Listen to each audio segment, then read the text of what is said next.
Ustaz, kita lanjutkan ke informasi selanjutnya. Terhimpit biaya hidup selama pandemi di Bali, seorang pria nekat membobol salah satu mesin ATM milik Bank Daerah Badung, Bali.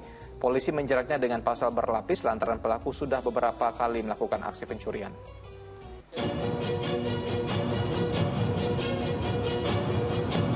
Franciscus Donatus Besin, 22 tahun, diringkus jajaran Direktorat Reserse Kriminal Umum Polda Bali di Bima, Nusa Tenggara Barat. Pelaku ditangkap saat akan melanjutkan pelariannya menuju kampung halaman di daerah Nusa Tenggara Timur. Tersangka diamankan atas percobaan membobol salah satu mesin ATM milik Bank Daerah di kawasan Canggu, Badung, Bali.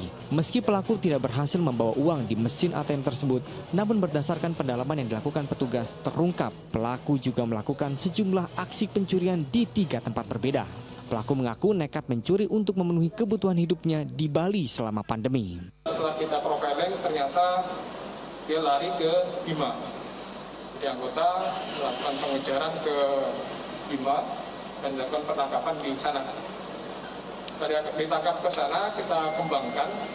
Ternyata yang bersangkutan sudah 3 kali melakukan pencurian. Ada 3 TKP yang diakui. Polisi menyita sejumlah barang bukti, diantaranya sebuah motor, pakaian yang dikenakan pelaku saat menjalankan aksinya, sebuah telepon genggam, serta sejumlah monitor komputer. Pelaku dijerat dengan pasal 53 KUHP tentang percobaan pencurian dan pasal 363 KUHP tentang pencurian dengan pemberatan yang dilakukan pelaku di sejumlah tempat. Arianto Hutapea melaporkan dari Denpasar, Bali. Nah, lagi-lagi nih Ustadz, modus terhimpit pandemi jadi alasan dia bobol mesin ATM. Nah, Ustadz, ini kan alasan yang sangat-sangat klasik, terjadi di mana saja, hampir setiap kejahatan begitu Ustadz.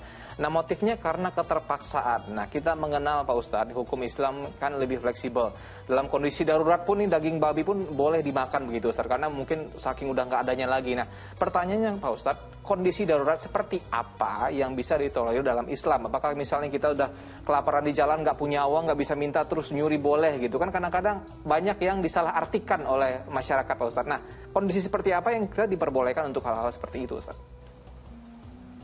Betul yang Mas Asran sampaikan tadi ya, bahwa fikih Islam itu sangat fleksibel ya.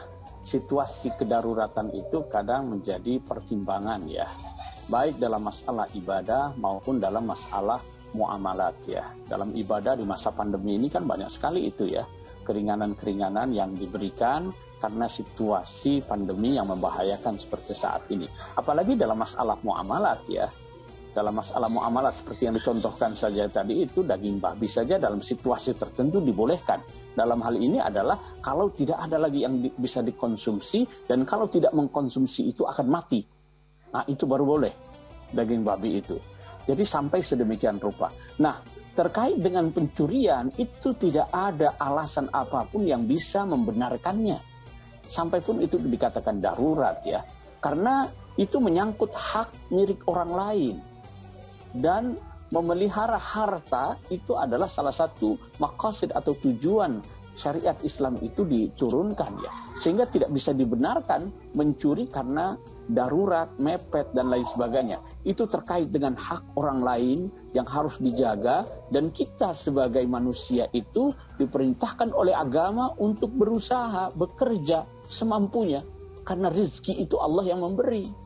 Tugas kita hanya bekerja, berusaha, berikhtiar dengan cara yang halal. Jangan sampai ada sesuatu yang haram masuk ke dalam tubuh kita atau anak keturunan kita. Itu yang sangat ditekankan oleh agama. Jangan sampai kita memakan harta orang lain dengan cara yang batil. Termasuk ini dengan cara mencuri ya. Jadi sekali lagi, kedaruratan itu memang menjadi pertimbangan hukum terkait dengan ibadah dan muamalat. Tetapi ketika menyangkut hak-hak orang lain, itu tidak bisa diampuni, ya. Jadi tidak bisa ditolerir, ya. Apalagi dalam bentuk pencurian. Ya, jadi jangan banyak alasan begitu Ustaz. Kalau misalnya kepepet atau apa kan bisa pinjam atau bisa ngomong gitu ke orang, misalnya saya lapar atau bisa dikasih makan gitu Ustaz. Jangan nyuri, mungkin beli barang arah ini mau Ustaz, bobolnya ATM itu mungkin beli handphone nih kayaknya Ustaz. Bukan buat beli makan gitu. Dan sudah berkali-kali itu. Nah, makanya Ustaz. Nah, dia lakukan. Ustaz, kita